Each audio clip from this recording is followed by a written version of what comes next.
என்னடா இது மணிரத்னம் சாருக்கும் ஆண்டவருக்கும் வந்த சோதனை. What's up ladies and gentlemen, boys and girls, welcome to my YouTube channel. நான் உங்கள் அர்ஜுன் ராம். ஸோ இந்த வீக்கெண்டே தக் லைஃப் படம் ரிலீஸ் ஆச்சு. நம்ம எல்லாருக்குமே தெரியுங்க. அந்த படம் நான் உடனே பார்த்துட்டேன். தேர்ஸ்டேவே பார்த்துட்டு நம்ம சேனல்ல ரிவ்யூவும் போட்டிருந்தேன். நான் கொஞ்சம் பாலிஷ்டா சொல்லியிருந்தேங்க. படம் எனக்கு பெருசா சாட்டிஸ்ஃபை பண்ணல. இதுக்கு முன்னாடி வந்த செக்கச்சவந்த வானம் மணிரத்னம் சார் படம், அது எனக்கு ரொம்ப பிடிச்சிருந்தது. அது மாதிரி பாசிட்டிவ்ஸும் சொல்லியிருந்தேன், நெகட்டிவ்ஸும் சொல்லியிருந்தேன். ஓவராலா ஒன் டைம் வாட்சபிள் அப்படின்ற மாதிரி சொல்லியிருந்தேன். நம்ம சேனல் பெரிய சேனல் இல்லாம இருக்கலாம், பட் என்னோட ரிவ்யூஸ் ரெகுலரா ஒரு சில பேர் பார்ப்பாங்க. ரொம்ப நல்லா டீடைல்டா பண்றீங்க ப்ரோ, நல்லா இருக்கு அப்படின்னு சொல்லிட்டு உங்க ரிவ்யூக்கு தான் வெயிட் பண்ணிட்டு இருந்தேன் அப்படின்னு ஒரு சில நல்ல மனசுக்காரர்கள் என்னோட ரிவ்யூவும் பார்ப்பாங்க. பார்த்துட்டு அதுல ஒரு தம்பி சொன்னான், பிரணீத்னு, ஆனா நீங்க என்னன்னா ரொம்ப நாசூக்கா படம் நல்லா இல்லைன்னு சொல்லியிருக்கீங்க, போய் தலைவன் ப்ளூ சட்டை ரிவ்யூ பாருனா கிழிச்சு தொங்க விட்டுருக்காப்ல, வேற லெவல் ஃபன்னா இருக்கு அப்படின்னு சொன்னாப்ல. அதுக்கப்புறம் தான் போய் பார்த்தா என்னாலே சிரிப்பு கண்ட்ரோல் பண்ண முடியலைங்க, போட்டு கிழிச்சு வச்சிருக்காரு.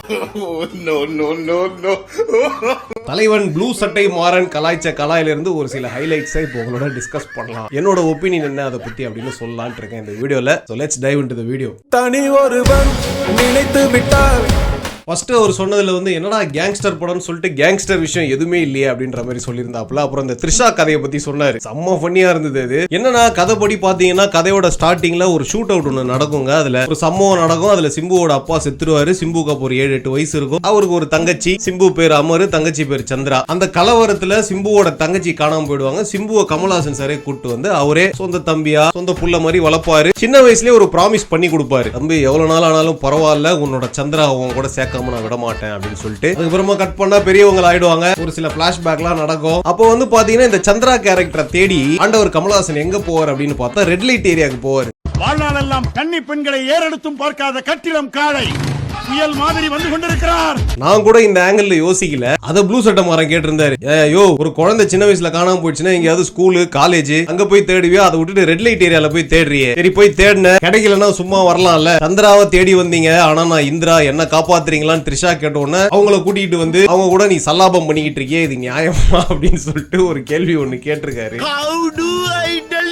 நியாயமான கேள்வி. பட் என்னன்னா தலைவரே, ஒரு ஸ்கிரிப்ட் பாயிண்ட் ஆஃப் வியூல பாருங்க. ஒரு கேங்ஸ்டர் படம், ஆல்ரெடி நீங்க கேங்ஸ்டர் படம் மாதிரி இல்ல அப்படின்றீங்க. கேங்ஸ்டர் படம்னா ஒரு சில எலிமெண்ட்ஸ் இருக்கணும்ல. ஒரு தாதா இருப்பாரு, அவருக்கு ஒரு செட்டப் இருக்கும், உங்களுக்கு ஒரு ஐட்டம் சாங் இருக்கும். இந்த மாதிரி நம்ம நிறைய கேங்ஸ்டர் படங்கள், ஹாலிவுட் படங்கள், வெப் சீரிஸ் எல்லாத்தையும் பார்த்திருக்கோம்ல. சோ அதனால மணிரத்னம் சார் ஃபர்ஸ்டே டிசைட் பண்ணிட்டார் போல, த்ரிஷாக்கு இதுதான் கேரக்டர், அவங்க எப்படி கதைக்குள்ள கொண்டு வருது அப்படின்னு ஒண்ணு யோசிச்சு இது மாதிரி ஒரு பிளே பண்ணிருக்காங்க. பட் ப்ளூ சட்டை மாற கேட்கறதும் நியாயமான கேள்விதான். அதுக்கப்புறமா இன்னும் பயங்கரமா கலாய்ச்சி வச்சிருக்காருன்னா, கேங்ஸ்டர் படம் சொல்லிட்டு விட்டு படம் எடுத்து வச்சிருக்கீங்களே அப்படின்னு சொல்லிட்டு ஓபனா அடிச்சிட்டாப்ல. ஆண்டவர் 70 வயசு ஆனாலும் அவரோட சித்து விளையாட்டுகள் குறையவே மாட்டேங்குது. ஆன் ஸ்கிரீன்ல வேற லெவல் பண்ணிருக்காரு. அபிராமி கூடயும் சரி, த்ரிஷா கூடயும் சரி, மொத்த காட்சிகள்லாம் வேற லெவல். நான் ஆண்டவரை பாராட்டி ஆகணுங்க. அதுக்கு ஒரு கான்பிடன்ஸ் வேணும். ரொமான்டிக் சீன்ஸ் எல்லாம் பண்றதுக்கு, இந்த மாதிரி இன்டிமேட் சீன்ஸ் எல்லாம் பண்றதுக்கு அவர் மாஸ் தான். அதுல என்ன பயங்கரமா கலாய்ச்சிருந்தாருன்னா, ஏயா கமல்ஹாசன் ஜெயிலுக்கு போறாரு, ஜெயில போனா போலீஸ் எல்லாம் இவரை பெட்ரூம்ல விட்டுட்டு போலீஸ் எல்லாம் வெளியே போயிடுறாங்க, த்ரிஷா அம்மா உள்ள அமுச்சு வைக்கிறாங்க. அவர் என்னமோ சூட் ரூம் புக் பண்ண மாதிரி உள்ளே ஜாலியா ஜல்சா பண்ணிக்கிட்டு இருக்காரு. என்னையா லாஜிக் இது அப்படின்னு கேட்டிருக்காப்ல. வாஸ்தவமான கேள்வி. படம் பார்க்கும்போது எனக்கும் அப்படிதான் ஃபீல் ஆச்சு. என்ன ஜெயில்ல இவருக்கு போலீஸ்காரங்க எல்லாம் சர்வெண்ட் மாதிரி வேலை செய்யறாங்களே அப்படின்ற கேள்வி எனக்கும் வந்தது. அப்புறம் என்னன்னாங்க,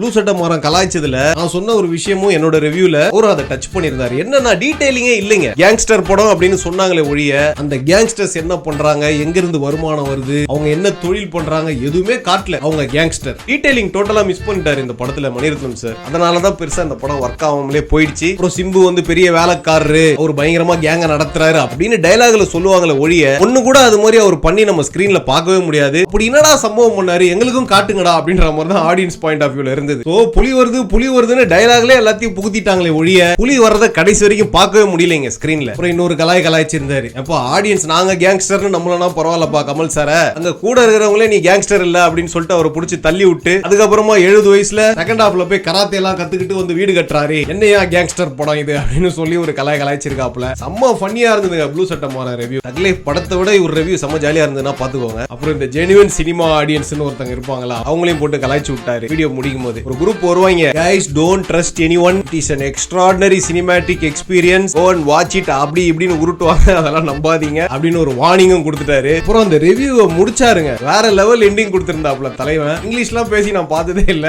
என்னன்னா, தியேட்டருக்கு வெளியே படத்துக்கு வெளியே எல்லாரும் we stand with கமல் அப்படின்னு சொல்லிட்டு ஒரு ஸ்லோகன் மாதிரி சொல்லிக்கிட்டு இருக்காங்க. படத்துக்கு வெளியே நாங்களும் அதுதாங்க பண்றோம். பட் உள்ள போய் கதையை படத்தை பார்க்கும்போது சிம்பு சார் கமல் சார் கிட்ட கேட்கிற கேள்வி, நீ ரெட் லைட் ஏரியாவுக்கு சந்திராவை கூட்டிட்டு வரந்தானே போன, கிடைக்கலன்னு இந்திராவை தொக்கா தூக்கிட்டு வந்தியே, எனக்காக தானே நீ கூட்டிட்டு வந்த, இந்திராவை கூட்டிட்டு வந்து நீ எனக்கு தானே கொடுத்துருக்கணும், நீ உன் கூட வச்சுக்கிட்டே இது நியாயமா அப்படின்னு சிம்பு சார் ஒரு கேள்வி எழுப்புறாரு. ப்ளூ சட்டை மாற அதுக்கு நியாயமா தானே கேக்குறாரு. அதனால படத்துக்கு வெளியே we will stand with Kamal, but கதைக்குள்ள we stand with சிம்பு அப்படின்னு சொல்லிட்டு ஒரு ஹோர்டிங்லாம் புடிச்சிருக்க மாதிரி அம்மா ஃபன்னியா முடிச்சிருந்தாருங்க. ஐ had fun watching the review. நான் யூசுவலா ஒரு சில ப்ளூ சட்டை மாற ரிவ்யூலாம் பார்க்கும்போது என்னடா இவர் இப்படி போட்டு கலாய்க்கிறாரு, ஹீரோஸ் எல்லாம் பயங்கரமா தாக்குறாரு அப்படின்ற மாதிரி ஃபீல் பண்ணிருக்கேன். பட் அதுக்காக அவர் வண்டியா கமெண்ட் செக்ஷன்ல வாங்கிட்டு தான் இருக்கிறாரு. அதையெல்லாம் தாண்டி அவர் நம்மளை என்டர்டெயின் பண்றாருன்னா அதுக்கும் ஒரு மனசு வேணும். அதுக்காக அவருக்கு ஒரு தேங்க்யூ. நீங்க படம் பார்த்துட்டீங்களா? உங்களோட ஒப்பீனியன் about the movie என்ன? ப்ளூ சட்டை மாற ரிவ்யூ பாத்தீங்களா ஆஃப் தக் லைஃப்? எதுவா இருந்தாலும் கமெண்ட் செக்ஷன்ல டிராப் பண்ணுங்க. I'll be very very happy to read it and interact with you guys. Hope you like the video. நான் இன்னொரு சுவாரஸ்யமான வீடியோல சீக்கிரம் உங்களை சந்திக்கிறேன். Until then, tata bye bye, see you.